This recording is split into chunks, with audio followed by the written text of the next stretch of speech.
Nainoa, I was just saying, we just finished a very rich conversation with Uncle, who's an elder and a shaman from Greenland, and the essence of what he was really talking about was this sense that you can talk about the ecological crisis that we're in, and particularly in climate change in Greenland, but as he sees it, the real crisis is sort of a spiritual crisis. It's a disconnection between mind and spirit, or heart and body, and he sees it as pervasive all around the planet. He's been in 71 countries and traveling as a messenger from his elders, and that sense of disconnectedness from nature is sort of one of the themes of this project that Terry and I have been involved in, and so we're incredibly pleased and honored to have you here with us today at Harvard, and so appreciative of your taking time with us. And I thought maybe we could start by you just telling us a little bit about your own kind of personal journey to becoming a master navigator within this Po tradition, and how that happened, and what it's meant to you along the way. Okay, thank you. I mean, the honor is the other way around, and for many, many reasons. And thank you for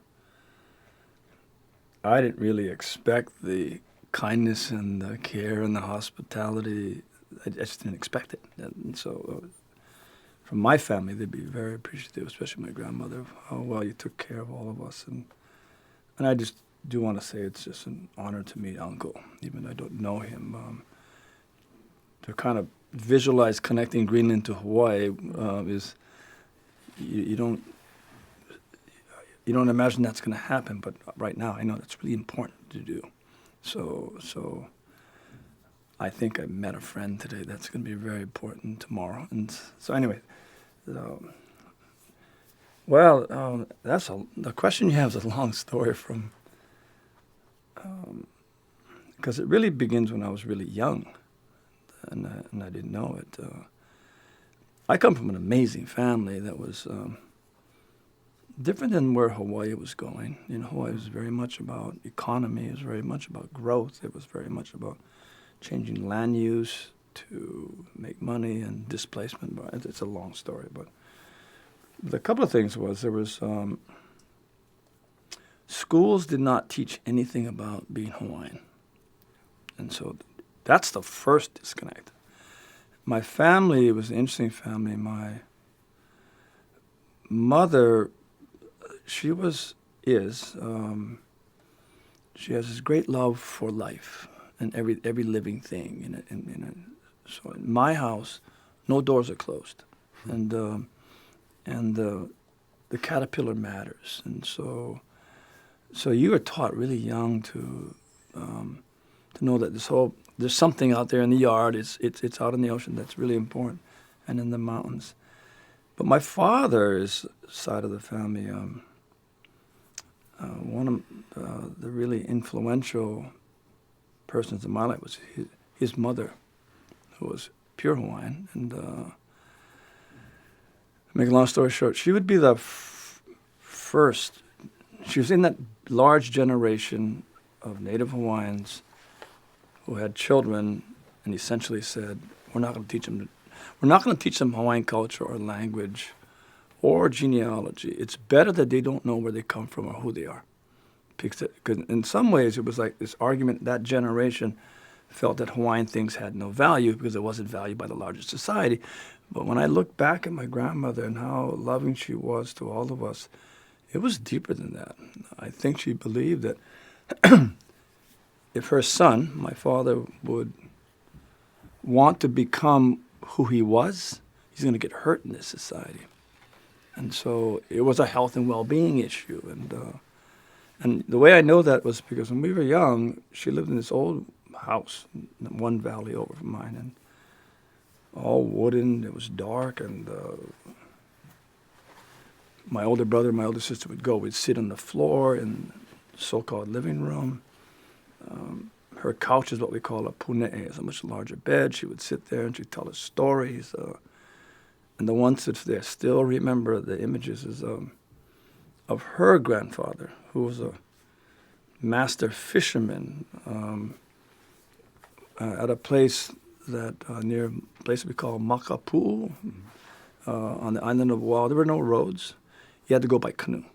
And so she would remember being dropped off.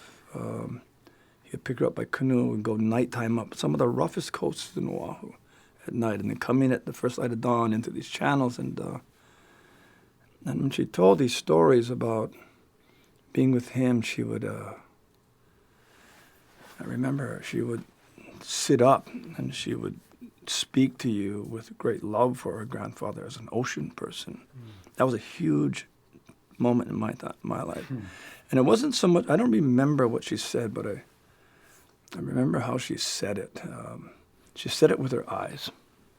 She looked right into you, erect, strong, clear, and kind of gifted you with this understanding that this man mattered, and this man I loved, and enough to tell that kind of story. It was strong, and then she had this capacity to go to the other half of her that was in Civil War, where she would, where she wouldn't look at you.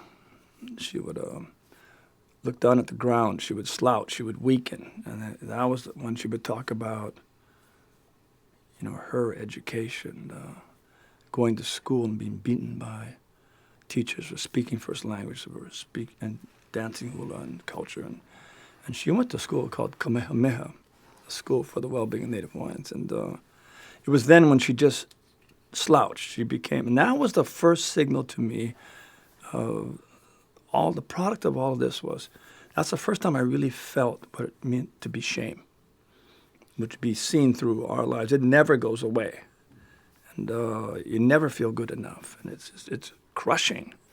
But that it would be the cultural disconnect.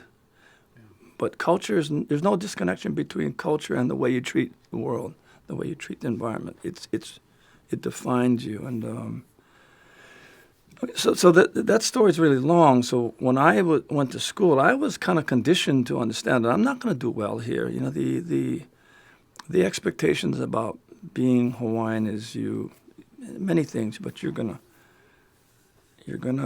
succeed less and fail more. It was just expected, and so I really struggled with school. I didn't like it. But the other stories on my mother's side, I grew up in my grandfather's dairy farm.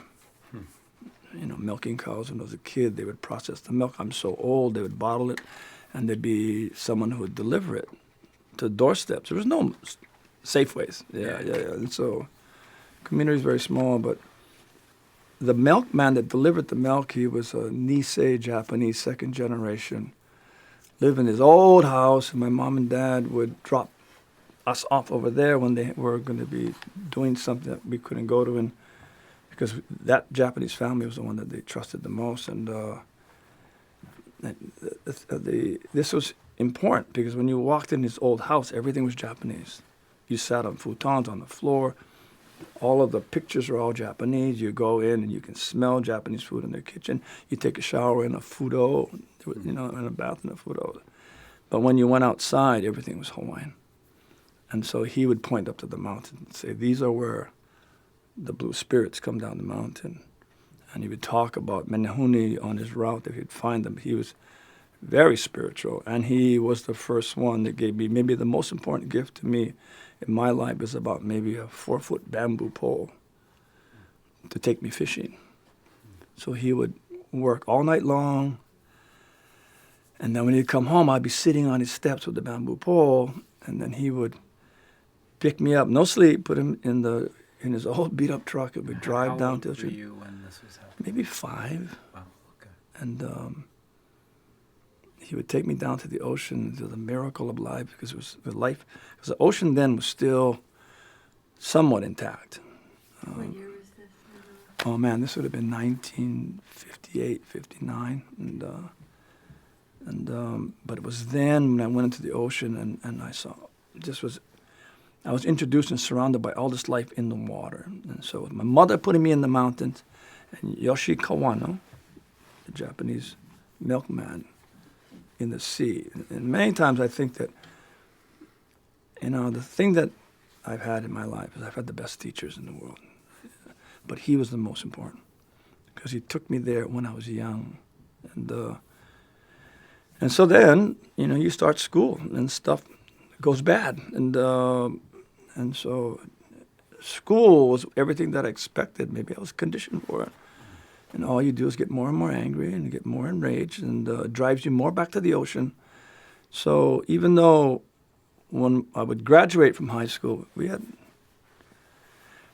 a couple of things about that. We had no idea about who I am because I didn't know where my ancestors, who they were, and where did they come from. I had no idea that they were the greatest navigators and voyagers and explorers on the earth in the oceans at the time.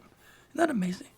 It's like forgetting Neil Armstrong, and so that was one thing. But in that road of not, it's almost denial. It's instinctual that we just became more and more angry, and that rage was really dangerous. And so I was lucky there was a place to go in the time when the revolution would start, the Cultural Revolution. But the other piece that's important, I think, to your folks' work is that, I remember the greatest global problem of the time was worldwide hunger. And the answer was so evident. It's we have an infinite amount of protein in the oceans to feed humanity forever. Wrong. And so that anger can really drive you into the wrong places. And then it was this long series of meeting all these extraordinary mentors and pioneers that would, one, I'm not a master navigator, and two, I didn't start voyaging. I was a student of voyaging, and still am. But there would be a moment where these pioneers came together and essentially would start construction in the voyaging canoe. I was in the right place at the right time. I kind of hang on to their coattails and went and helped and worked. And then I was there at the launching of Hokulea. I mean, the first deep-sea voyaging canoe in the Pacific in 600 years. The spaceship of our ancestors. And having no idea what was about to happen when they created the vehicle to go and find yourself. And that would be a painter and an anthropologist. Well, it's a long story. The way the genesis of the voyage actually started was in 1958, and we didn't know. When there was a surfer from Santa Barbara who was doing his postdoctorate in anthropology, did not believe the evidence that was suggested by Thor Heyerdahl that we came from the Americas, and he wanted to refute the evidence of a well-known anthropologist by the name of Andrew Sharp from New Zealand, who said, no, they had canoes, they voyaged, they were on drift rafts, but they didn't have the intelligence to navigate more than 100 miles. So how do you account for the arrival in Hawaii, 2,400 miles away from our homeland? So he was the one that had the idea, build a voyaging canoe. But in 1958, he would come to Hawaii and to do his postdoctorate work, and a woman professor, and you can count them on one hand back then in the system, one hand. And her name was Catherine Luamala. She would hand him 2 books and said, this is 1958, she said, read these 2 books, they're wrong, and you go change it. And it was Kon-Tiki, and it was this book from Andrew Sharp. And so it took him a decade from Santa Barbara to call a guy in Chicago, not Hawaii. Because I think he was smart enough. If he called Hawaii, who would answer the phone about building the spaceship of your ancestors? Nobody would understand that or value it. But he called a painter an artist that was born and raised in Hawaii, a historian, an author, a researcher who knew about the voyaging canoes. And those two men, that phone call, it was in 1968, they would launch Hokulea. And then the other thing that would just totally change my life, they would bring in the navigator. Yeah, the real master. And where from? From Micronesia. Because Polynesia, Hawaii, New Zealand, the 10 million square miles of oceans, that country, largest on the earth, there are no navigators. They're all gone. So this project really drove us right into understanding what extinction feels like.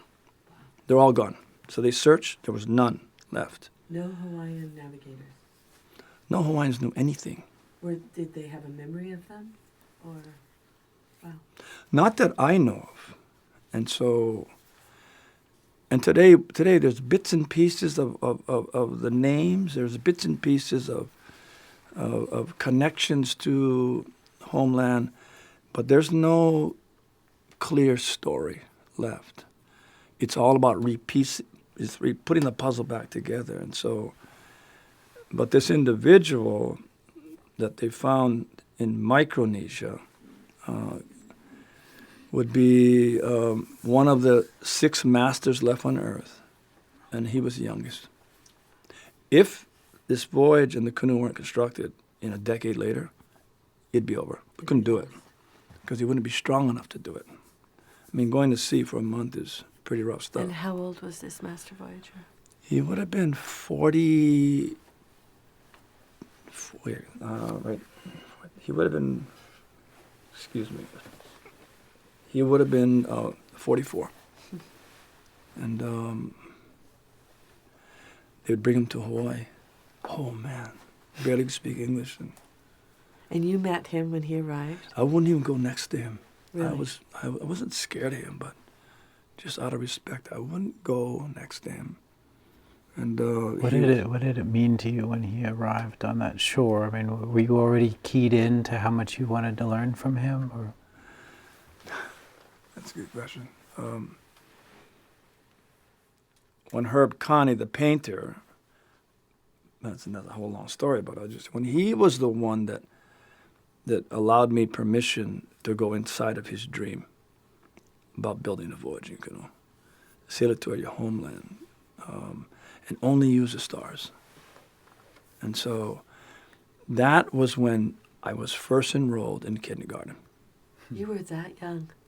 No, I was No? 19. Kindergarten in terms of real school. Of real school. Of the canoe, right. Yeah. Got it. And so, but we quickly found out how much we didn't know. And even then, we didn't know how much we didn't know.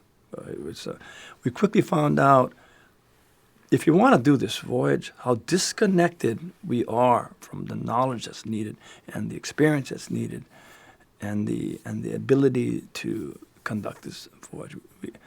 So when his name is Pius Mau Piailug from the tiny island of Satawal in the Western Carolines in Micronesia, when he came, when I looked at him, because there was no manual.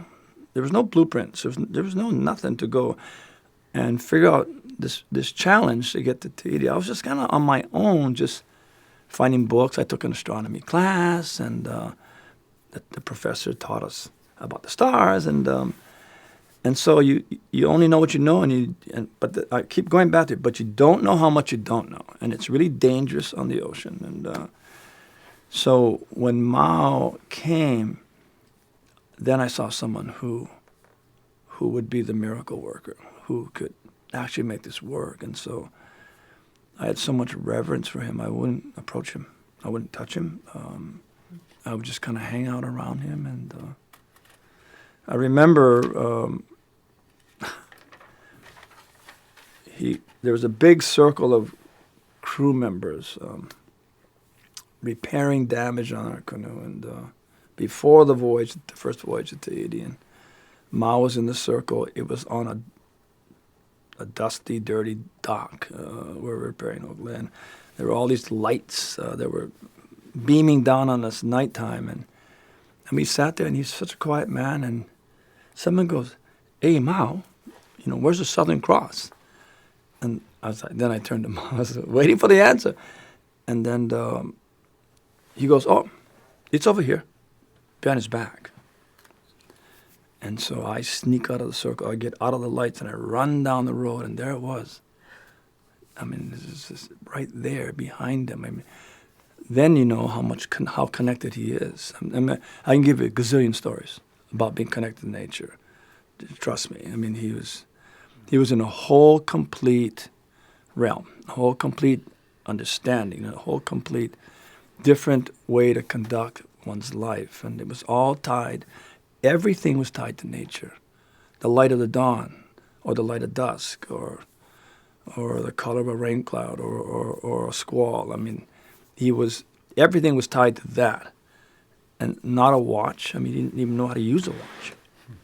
But he knew how to tell the calendar by the stars.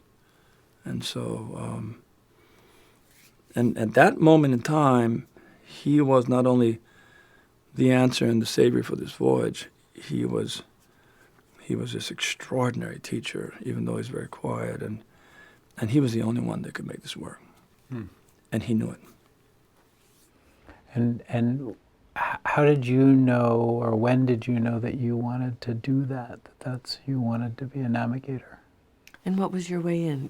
Who told you about it? Okay. It was instinctual. It was intuitive. It was maybe innate. I wanted to know who I was. I felt, it was interesting. Even though there was anything in the textbooks, I wanted to know who I was as a Hawaiian. And so this was, when I was very young, it was more instinctual. Nobody said, "Hey, you ought to be Hawaiian." In fact, you ought to not be a Hawaiian. So because I didn't find it in schools, any route at all, it was there. My family's very Hawaiian, but living in the very Western world. And so that plus going to the oceans when I was young was the two pathways that I always felt. And it wasn't like consciously intentional that's the route I want. It was more like, this is who I want to be. So I would gravitate to anything that would take me in that direction. It was primarily the ocean. There was one activity that I would be involved in, and it would be outrigger canoe paddling, because that had a little bit of Hawaiian culture in it, and had the oceans in it, and so I really so I started to just instinctually go paddle. My first year I was paddling as a novice. We practice site is in a place called Hawaii Kai. We launch the canoes in a stream, and we go outside and paddle. But just by miracle, there's a whole bunch of miracles in this story. Right across the street were these old wooden houses, and Herb Kane, the painter, was renting one of those houses. Because he's almost on the island of Hawaii, not on Oahu. And so he was the one that was dreaming up. He was an absolute genius. He could see the canoe. He could see what it would do. He could see the connections back to restoring culture. And he knew one thing about this conversation. If you don't restore the connections, you can't restore the culture. And he was there. And so I was a novice banana paddler, just learning. But I just wanted to go on the oceans. That was my total instinct. I was a commercial fisherman. I was in the water every day. Then he'd come over to the canoe club and ask for volunteers to go paddle these 2 fiberglass surfing canoes, lashed together by 4x4 posts, borrowed Hobie Cat sail to go sailing. I'd never sailed before in my life. And so he wanted volunteers. I would go. So I would just every day go paddle with him, because he had to get outside the reef to be able to sail. And then one day, it was a late spring day in 1974. He was recruiting the top watermen in Hawaii to be the crew for Hokulea, the top guys, the top paddlers, the top divers, the top fishermen. And that wasn't me. I'm a novice B paddler, but our canoe club had like one was the top Molokai racer. The two coaches in our canoe club. One was he's the expert paddler. The other one was just an expert waterman. And one was Billy Mitchell. The other guy's Hokulea. I think is one of the top oceanmen that I know. He wanted them to be on these cruises. So he goes over to the canoe club, invites them to come to dinner in the old wooden house. Then I think, and he will never answer the question of, I'd ask him, well, how come you invited me? But he invited me, so I answered the question that I guess he figured he'd give me a free dinner for all that paddling. So to answer your question, you walk into the old wooden house. Hokulea was not a public issue. Nobody even knew about this dream. You walked into the house, and there was 19 oil paintings of these voyaging canoes around the Pacific. He researched and painted, all on the walls. I had no idea what these canoes represented or where they come from. I had no idea. This is your family on the wall. And then, then he had all these nautical charts of Tahiti and Cook Islands, New Zealand. They meant nothing to me because you're that disconnected. And then he sat down at dinner and said, we're going to build a voyaging canoe, spaceship of your ancestors. We're going to sail it to Tahiti, and we're going to recover our culture. And that must have just blown your mind. Just Talk about a sacred mission, you right. know? We're going to recover our culture, and we're going to rebuild who we are as a people. Genius, amazing, visionary, but didn't know what it all really takes. And then so the next moment, that wasn't even the moment when you asked the question, when? Was I already going? If we given the permission, he took us outside into the yard, and he knew enough about astronomy, didn't know any of the Hawaiian names because they didn't exist. They did, but we didn't know where to look. And took our kind of eyes and imagination up to the sky, and got these 7,000 dots of light. It was a really beautiful night, and I know it was in the late spring because I remember the stars. And he took us up to what we typically call the Big Dipper. There's all kinds of Hawaiian names for that, but the Big Dipper, he took us down to the North Star. The tail of the Big Dipper went to a star called Arcturus, and then it went to a star called Spica, and these 4 stars called Corvus, and all the way to the Southern Cross. So he went from north to south across this map of stars and said, and these are the stars we're going to use to find your homeland. Pull it out of the sea. Yeah. It was over. I didn't expect to get selected. I just wanted to be there. We call it mana. It's this spiritual strength that it's like the highest level of existence, even though you don't know how to define it. And it's okay. You don't need to. I just want to be in the mana of these geniuses, the top watermen in Hawaii, maybe in the world, and just be part of even that journey. So from there, I just went and worked and hung out. And it's a long 44-year journey of learning. I'm in about 4th grade right now. Yeah. Right. And then you have this long, would you call it an apprenticeship, or is this long learning experience to become a skilled navigator? Yeah. Yeah. All with this one teacher? No. No. With many. Yeah. But he was the primary one that would set, not that's the class or the structure, but really the standard, the bar of what it is to have permission to go to sea. It's a hard road. But there were, it's a really long story, but I don't know if you want to take the time to talk about it, but it was a spiritually powerful story, but it was a painful story. We have loss of life, in the journey, and crushing loss of life, and so. How do you prepare yourself?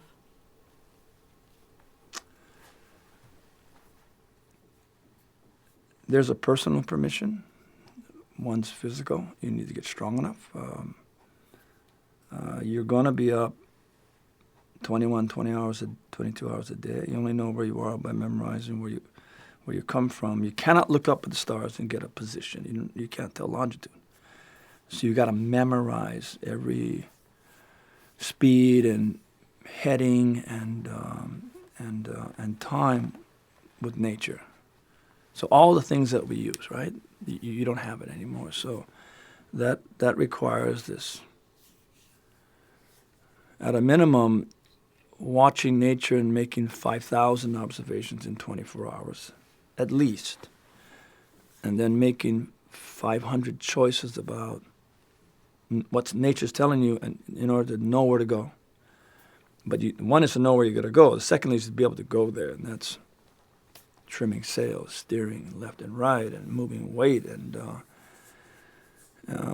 but then in the end of a single day at sea, you have these two moments where you got to make two decisions, and one is the sunrise, one is the sunset. The most important part of the day. Where are you? And so you take all those observations over a 12-hour period, and so we know time at sunrise and sunset. And you have to make a decision, because my teacher would say, if you can't make the decision, then maybe you're lost. If you're lost, then you are lost. And so you have to make the decision. So I don't know of any experience, at least in my life, that it comes anywhere close to.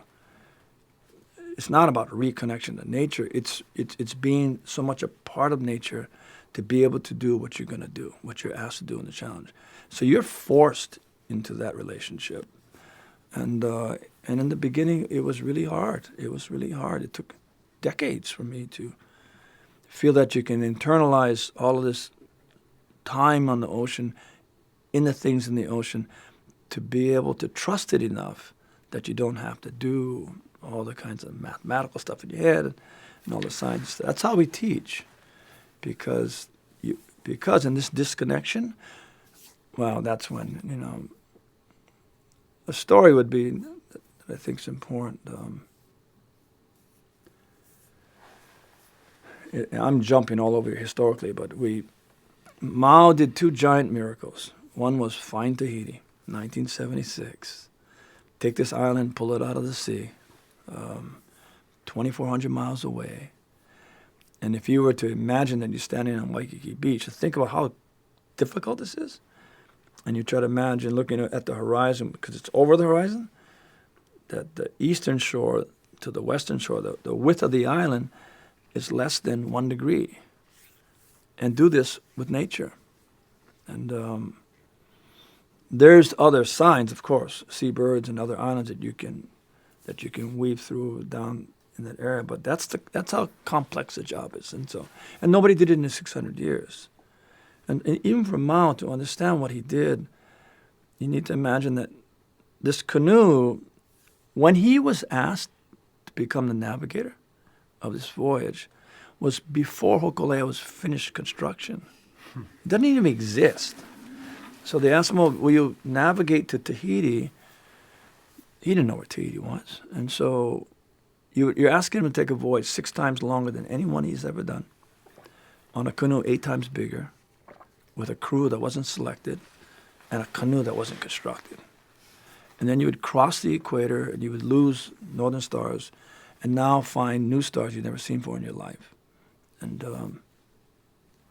then he said yes. And so the obvious was, well, he's a navigator. He's a courageous man. He'll do this. But knowing him, the genius of Mao, he knew he don't come, this canoe's not going to make it. And he knew if the canoe doesn't make it, the Hawaiians have nothing else. All it would be another statement of failure. And so it was a really dangerous time that Mao understood. So in many ways, I think that Mao clearly came to save us. And so he did. And then that was one genius. He found Tahiti, changed the world, rerook boat. He essentially would rewrite history. He would, books and films would be made. So we're educating the world on another whole realm of reality. And but it was a reconnection to family. It was and it began to change everything when we call it the Renaissance in Hawaii. And what was most important to change was changing schools, education. But it would take a decade. It would take a decade because the real change, where it was not quick in the schools, but it was immediate, was in the communities. It was in the sense of self-respect and the sense of dignity of being Hawaiian. Because why wouldn't you? You come from the ancestors of the greatest navigators in the world. I mean, it was instant. And so it took the community to drive institutions and government to make these changes. And this was right alongside parallel with the rise of culture in Hawaii, right? Some the say land sometimes say it was along, and some say it was the flame. I can see that. Yeah. There was definitely a push by very smart people in the community saying this kind of drowning of our culture is not okay. So it really was in the midst of a cultural justice issue and a people's issue. And so but then it started to put the blueprint on what you have to do. You have to reconnect. Otherwise, it's not really real. I'm interested in the gender aspect because this would all be men, right? Yes. And how was that met by the women, the mothers, the grandmothers?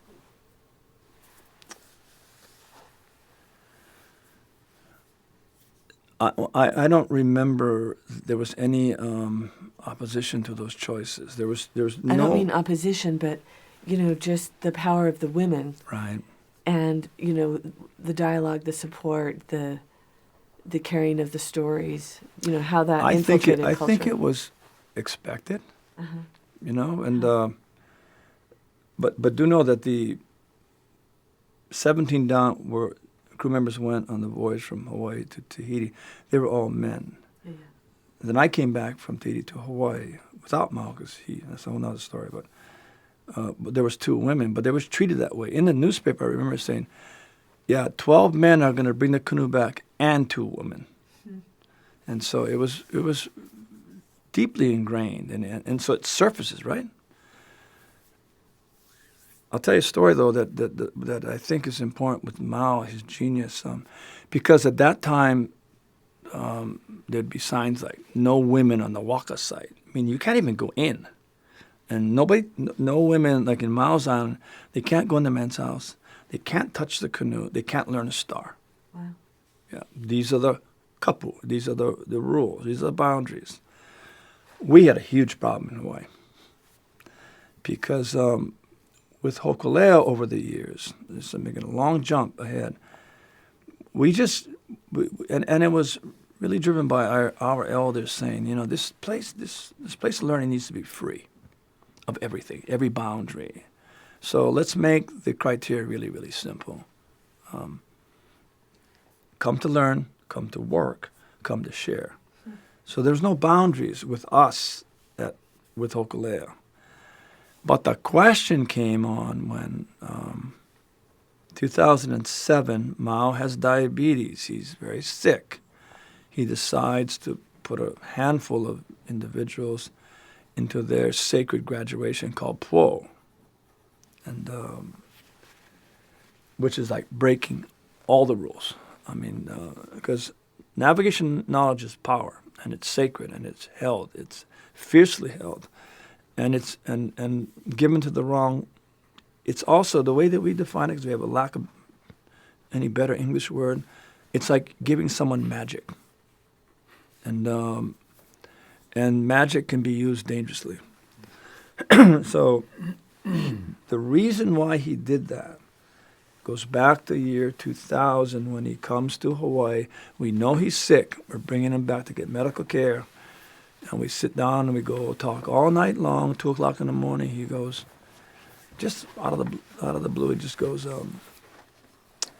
in Nainoa, I'm too old, and my children have too much to learn, and it's too late. He says. Then he takes a navigator's nap. He lies down for about 20 minutes. You can watch your clock. He'll wake up. So he puts his head down. He doesn't put it on. We're sitting at a table. In 20 minutes, he gets up and he continues the story. He goes, but it's okay, because in Hawaii, I put the seed in the dirt, and when this tree grows, and the interesting statement he made verbatim was, when my people want to know, they can come to Hawaii and find me in the tree. And the tree is his students. So in 2007, when he was too sick to know that he can't sail anymore, that's when we built another voyaging canoe. We escorted 3,500 miles to his island from Hawaii as a gift to him, because they weren't building canoes anymore. And on the way from Ponape, I get a radio call saying that Mao wants to give you po. And I don't want to do it, because so anyway, I don't want to do it, because there's reasons for that, and because I knew how sacred it was. I knew that I'm not going to stay there. I'm going to leave. I know that his people are half of them are just not happy with him giving it away to outsiders. We were the first to be trained outside. I mean, truly trained. Anthropologists have gone and studied him, but truly trained to actually use the knowledge, right? So I didn't think I could be responsible for something I didn't know. So when I arrived at his island, went into the men's house, I said, "Hey, Mao, I don't want to take po." And he turned to me and said, "I'm not asking you." And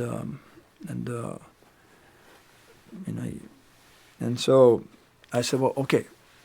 Can you help me know what it is so that I can be responsible for it?" And he says, so he stopped the ceremony for 2 days. Him and this individual, his name was Lambert, who could speak both languages, would take 2 days to write 13 pages of the definition of po. And had all these things about sailing merit and everything else. But the last paragraph that he would write, it's the last paragraph in the criteria, right? In writing, in English, and I said, to be po is to be the light, and the light is love. And to be po is to, if there's conflict, you resolve. If a seabird is hurt, you heal. And if there's anything that is damaged on the island, you repair. But you go to sea and get gifts and bring it back to the people. That po is the light, and light is love. And so, yeah, and then so anyway, guess what? All the ones he selected were men. That's in 2007.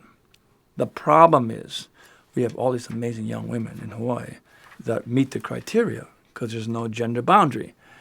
And so I clearly knew that I had a real problem here. So I went back home. We were still training, and then I came back in 2008 because they told me, you need to come back, and because he was very sick. So I came back.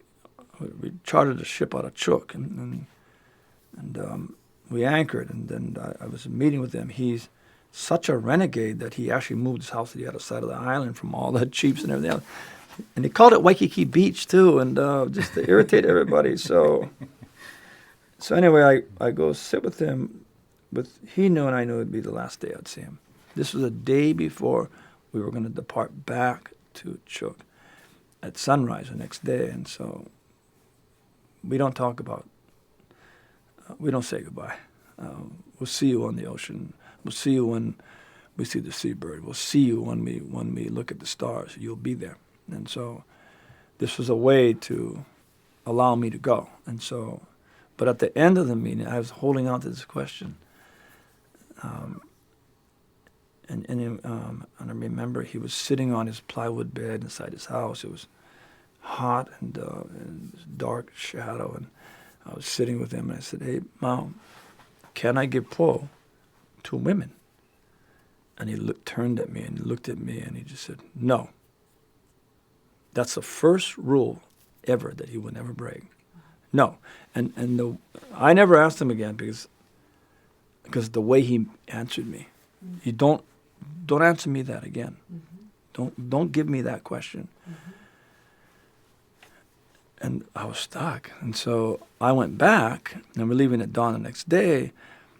The ship is loaded. They got everything on board, but they don't have Nainoa on board. So, and I was like just wandering because I knew if I leave, I don't have permission.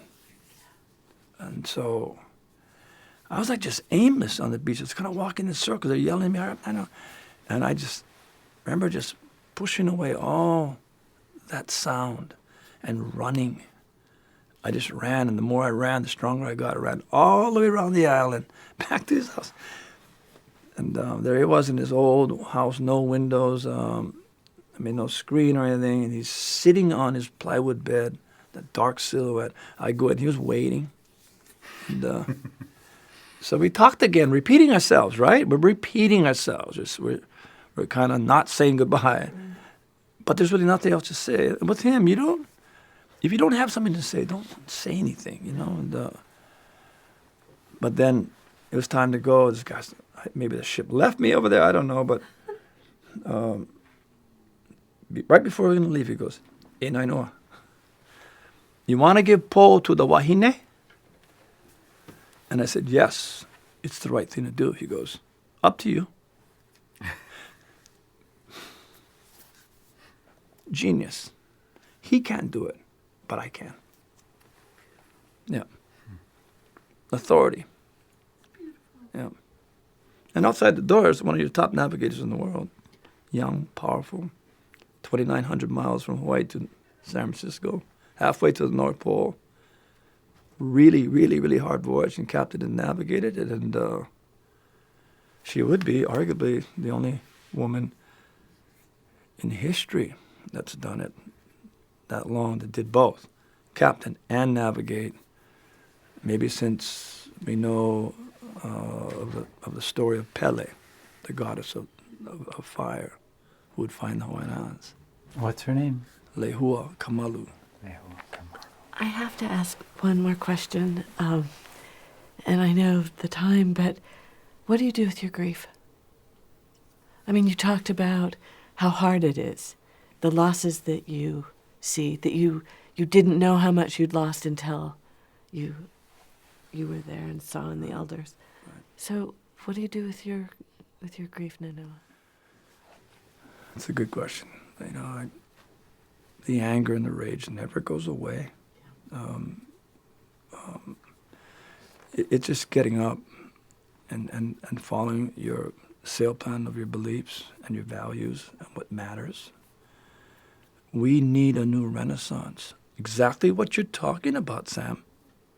This connection.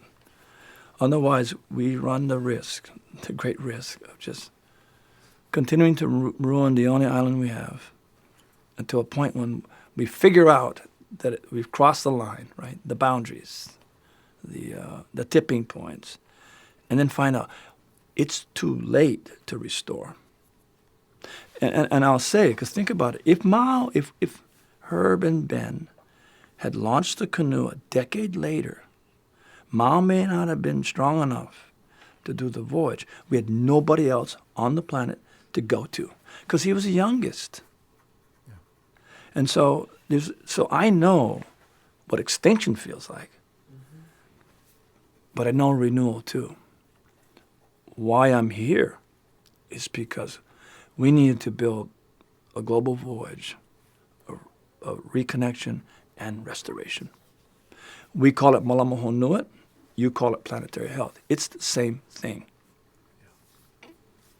And so that issue of grief, there's many levels of that. But this next voyage, the reason why it's so compelling is because I'm so afraid. So it's one to grieve about loss of what happened yesterday, but one is to forecast the grief of the loss you're going to have tomorrow that's going to be borne by your children. This is all about them, their island, and their future. That's why I'm here. I am looking for the great navigators on the earth. They're going to help us navigate us to a place that's going to be way better than one that we're forecasted for. And so I deal with my anger and my grief, both about yesterday and my fear of tomorrow, by doing what I can. I'm a sailor. And so we have voyaging canoes. That's all I can do. That's all I got. I don't know anything else. I'm not educated. I don't have degrees. I'm just a sailor, but I'm going to do what I can with what I have. But I know it's not enough. I'm looking for the world great navigators. I'm so honored to meet you two. Thank you so much. The strength. Let's go. Yeah. We're going. Yeah. It's so beautiful. Yeah. It's so beautiful in the reality of it, in the story, the past, the forecast here, now, women. And it's such a great metaphor for where we are. Yeah. You know?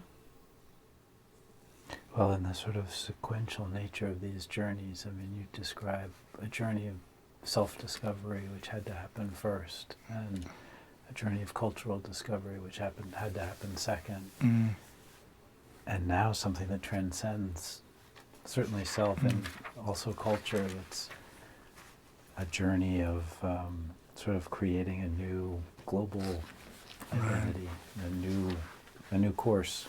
Yeah, it's beautiful. That's why I just a little while ago was in your hallways embracing an extraordinary man from Greenland, native, deep.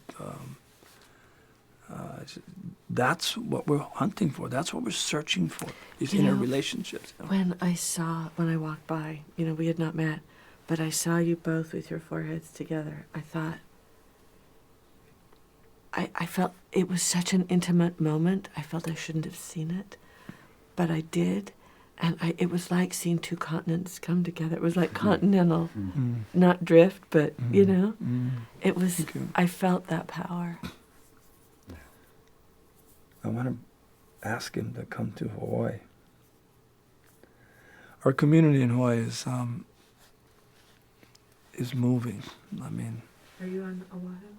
on Oahu, but in the watersheds, on coral reefs and fish ponds, and in language schools, but exactly to what you're saying, Sam, I think to some degree we pigeonhole what culturally is opposed to everything else, and it's this place where we go to almost pay respect to yesterday, but what we don't know enough of is it's the culture for tomorrow. Is it going to be kind? Will it care enough for change? But I don't think you can get there until you really understand enough about what you're caring for. When we sailed around the world with Hokulea, that wasn't our idea. That's like my best friend. He's an astronaut. He's from Hawaii. Long story, in 1992. But he said a couple of things. I know you have no idea how beautiful your whole island is until you see the whole thing from space. And then he would say later that, you can't protect what you don't understand, and you won't if you don't care, and you can't do it by yourself. Yeah. This is the roadway for the earth. And so he said, you got to take Hokulea around the road. You have to learn to make good decisions, and you got to find out if the culture of humanity is still caring enough to do that, to make the change. And then he said, and you need to build bridges and relationships. So that's why I'm here. That was in 1992. I'm still searching. So this notion of culture, I think, is more important than even technology. I mean, I agree. We know what's wrong with the world. We know how to fix it, but are we a culture enough to go and navigate that change? I was just reviewing a wonderful new book that's about the future of the global food system, and it's very technical in a lot of ways, and I do a lot of research around food production and environmental change, and I only realized when I was finally almost done with it that the author was confused about what question she was asking, because she'd framed the question of, can we change the food system fast enough to protect what's left of our biosphere. And she ended on a very hopeful note, which I agreed with after she reviewed all the technologies and the unbelievable innovation that's going on in food production across really every sector, and capacity for precision agriculture and robotics and agroecology, and all kinds of innovations around the microbes at the soil root interface that can help plants grow more effectively in different conditions. It goes on and on and on. Cell cultured meats and eating insects, and at every level there's innovation. And so there's all this excitement about, well, we can. And then when I finished the book, I realized that the question she needed to ask isn't can we, it's Right. will we. Right. That the technology, as you say, actually is there. We do know what needs to be done. But that is so far away from a guarantee that we'll actually do what needs to be done. That's an issue of what's in our hearts, and it's what Uncle's saying about connecting mind with heart. And that's where the culture... And you know what I struggle with being here? I'm from Utah in the Red Rock Desert. It's all about here. It's if you're talking about the emotional register or the connections that we're talking about, there's this sense that's not enough. Mm. When the people I admire most, who I think are carrying this earth wisdom, are saying, if we don't have the connection, we don't have a future. Right. So how do we counter that? How do we legitimize that? How do we elevate that? How do we connect that? Because the mind part is very powerful too, and so it really is. But it is the connect. Without the intelligence, you wouldn't get to Tahiti. Yeah. Without Yeah. a knowledge of ice, you die. These are not small Right. pieces of mind. But our students are struggling because I think instinctively, we're mammals. They know our survival depends on our relationships. We don't do it alone. We do it alone. We have to find community.